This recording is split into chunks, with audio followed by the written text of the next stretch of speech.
Today's MMA T Company fight preview is with Trent Stump. Trent is going to be fighting Will Dill for Art of War Cagefighting. That's going to be on April 1st, one of the 2 days that they're having back-to-back fights down at the new live casino in Philadelphia. Trent, thanks for joining me today. I know you got just about a week and a half or so, 2 weeks till the fight. Yeah, we can change. Super excited. So how's that feel getting back in the cage? You got like 10 days or whatever that is. It feels good, man. Had some injuries keep me out, COVID, obviously. But yeah, it feels good to be back. Better than ever, Yeah, I mean, you're someone who, as long as I've known you, you've been very active. So this had to be torture, right? This layoff, this time where you just haven't really been, fighting a whole lot. Yeah. I try to be like a glass half full type of person. So it, gave my body some rest that it needed. And let me kind of fix some things that I had gaps in. So. Yeah, and it's not like you were, just sitting around on the couch, during this time off from competition. Probably in the gym more since your last fight than any other time, because you were able to really focus on, like you said, those things that you wanted to improve upon. Mm-hmm. Go ahead. Oh, sorry, go ahead. One of the driving factors is my girlfriend Lisa. She's kind of, when I'm not feeling like I want to train, she's always like, yo, get going, keep it up. So that's been one of the good things too in my life at the moment. But yeah, it's good. Yeah, and just talk to me about what you've been, without giving too much away, obviously, but what you've been working on. What are some of those things that you felt were gaps in your game, or things that you could improve upon?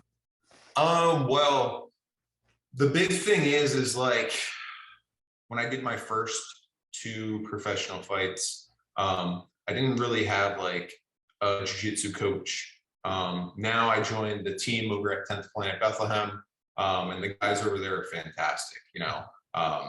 I couldn't ask to be part of a better school. They're fun.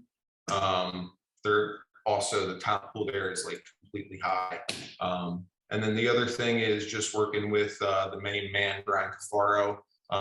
He's helped me kind of, capitalize on just the little details that I'm missing. So I'm looking forward to showcasing what both coaches and teams have been giving me. I saw that you were training at 10th Planet. I actually wanted to, ask you about that. That gym is a super high level gym. They have a ton of guys coming out of there that are competing, on the largest stages in the world in jiu-jitsu, combat jiu-jitsu. They have, great MMA fighters. What's that been like, joining that team where you kind of have to, I would have to guess that the bar is a little bit higher in that room, just from expectations from the coaches to the intensity of the rounds to, all of those different things that kind of make that pure competition gym? It's been humble. It has been humbling. Sorry, I can't talk. Just because, like you said, the talent pool there is like extremely high. You have like Thor Grace, JM, runs the place, Zach, all the guys there really. So you're getting like different looks, and with, people think like 10th Planet, they're like, oh, people pulling guard and everything, but they do more than just that there. Some people do that, but then you'll get like other guys that will wrestle with you, so then, and actually push you. So it's a little bit of everything there, which kind of keeps you on your toes. And at the end of the day, like iron sharpens iron. So like who you go with kind of depicts how well you'll level up as much as like,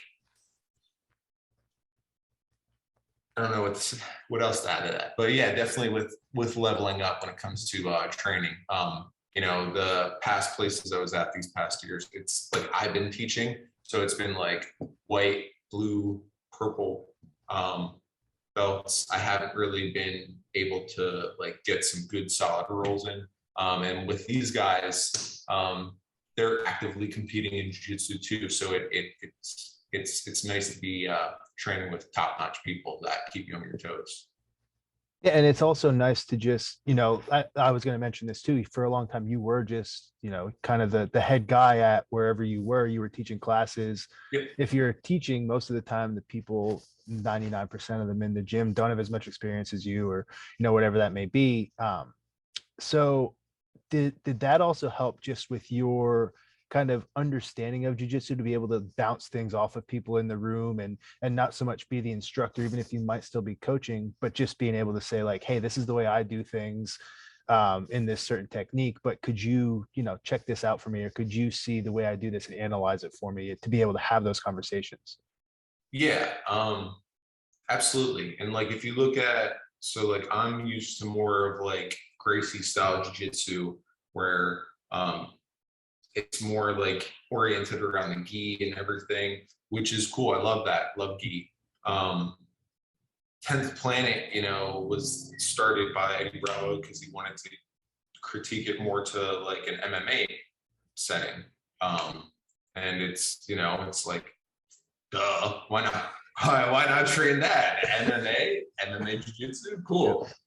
They also do a lot of stuff with like combat jiu-jitsu as well, which a lot of schools, from my perspective, don't really do. So that's another thing that helps kind of transition that jiu-jitsu into like MMA, because you can't, there's the jiu-jitsu style of like, working the leg locks, pulling guard and stuff like that, whatever, when it comes to like combat jiu-jitsu and MMA, like you're gonna get decked, but I mean, look at Gary Tonin in his last ONE FC match.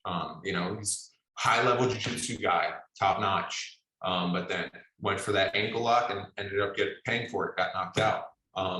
So I mean, it, like I said, it gives you like new perspective of like how, to change up your style, because you shouldn't be like set in one way. You should, try to adapt it, because the game's going to be adapting, evolving over time. So, you have to do that same exact thing.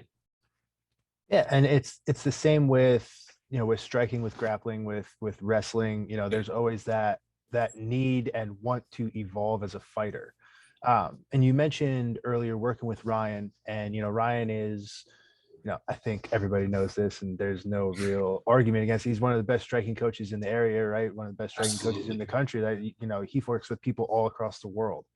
What's it like being able to, work with him day to day? How has he helped you, not just with your, your physical aspects of your striking, but striking goes also very mental. So, how does he help you with that overall just aspect of striking, from the physical to the mental to, okay, this is how we're going to actually implement this once we get in there? So one of the nice things about having a coach is like, if you just listen to your coach, you can't go wrong. So it's like, he tells me to do something and I'm just like, fuck it, do it, and then if it doesn't work out, well, I mean, I did what my coach said. And like, I understand too, from like the coaching aspect, like, you want the best for your students, and like, you're going to give them the direction that is, going to give them the most success. So with understanding like both aspects of it, it makes it easier on me, because then it's like, I can kind of let him take the wheel a little bit, as opposed to like, oh, I have to do everything. And then I get a little bit like over anxious, because it's like, you have to learn to kind of like sacrifice your ego in order to help someone help you, Yeah, and there's a big trust factor there, right? Like Yeah. you're actually putting your hands in his life to go in there and fight. So you Oh, have yeah, to have that big absolutely. level of trust for him as well. So if you can trust your coach, it seems like that goes a long way for taking that burden off of you. Yeah. And he's not just a coach, but he's a friend too. I had a falling out with a gym that I was teaching at, and he was like, yo, let's go, let's work. He fucked up his knee, sorry, language. He messed up his knee. And like, even ever since then, he's been like, yep, we're gonna get work, nonstop.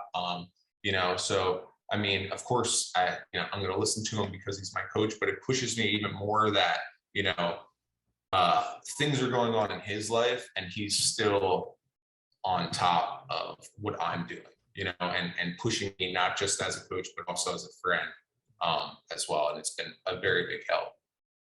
Yeah, and you need those people, right, to hold you accountable. And like you said, with Lisa saying, you know, we're going to train regardless of how you feel today, to Ryan Yeah. staying on top of you, you know, that makes, not that training's easy, right, but it makes training easier to get out of bed and go when you're sore and tired, because these other people are like, okay, this is what we're going to do today. Absolutely. You know, it makes it more fun, you know, because especially like when you're in fight camp, you know, your brain kind of like tricks with you, and it's like, oh well, we have to work, you know, like this is what we have to do today. So then you're like, oh, okay, whatever. Then we have, you know, like people like Ryan and especially Lisa, where like she's bubbly all the time. You know, I wake up and like I'm not a morning person, and she's just like, hey, what's up? You know, I'm just like, oh God. But you know, it makes me feel good that she's there, makes me feel good that he's also there by my side. The people up at 10th Planet, you know, they give the friendly vibe too, not just like the coach role as well. So it's nice to have all of that, you know. And it's nice when it all comes together on fight night, right? You can trust those Absolutely. people. They walk out behind you and you're ready to go. Yeah, absolutely. I couldn't ask for a better group of people around me. And speaking of fight night, right, you're going to be fighting Will Dill. He's coming out of Martinez, BJJ, you know, well-respected camp out of Philadelphia. You probably know Will. We, you know, most people in the area know him, his brother. Tell me what you know about his fight style, what you're expecting for this fight, and, you know, what we can expect watching it. He's a tough guy, you know. Tough guy is showed that he's dangerous, not just like with his rear hand, but his lead hand too. And he's a southpaw. And sometimes he'll even like switch over the stances, I noticed. So, you know, he's a tough dude. He's put people away, you know, people I know. So I'm excited to get in there with them and go, you know, see what happens. I've covered both areas, stand up, ground. You know, so it's going to be a good night, I think. Awesome, man. We're excited. Before I let you go, just want to give you a chance to shout out, you know, any of your sponsors. I know you just announced that you've been signed by a new company, and, you know, wanted to give you that chance to shout them out. Yeah. So number one, you know, people I already mentioned, everyone at 10th Planet, Lisa, Ryan, my other friend Chris, who's been helping me out with some training, letting me get some action in now and then. My sponsors, you guys, MMAT company, Earth Fed Muscle. Those were the people that you were just talking about. Who am I missing? Luciano Medical. My boy Mark with, I got a sweatshirt right here. Big Italian last name. I don't know how to fucking say it, but boom, there you go. Can you see that? I can, but I cannot read it. I cannot say that either. Yeah. I don't want to butcher his last name. So those guys. Who am I missing? I'm missing someone. Can't think of it. But yeah, I mean, just everyone in general who showed support. Even TKO and Alex Barbosa there. You know, I'm teaching classes at their gym now. They've welcomed me with open arms. So, yeah, appreciate everyone. Thanks for having me on. Awesome, Trent. Appreciate it. Kick some ass on the first, and we'll see you on the other side. Sweet. Thanks. Thank you.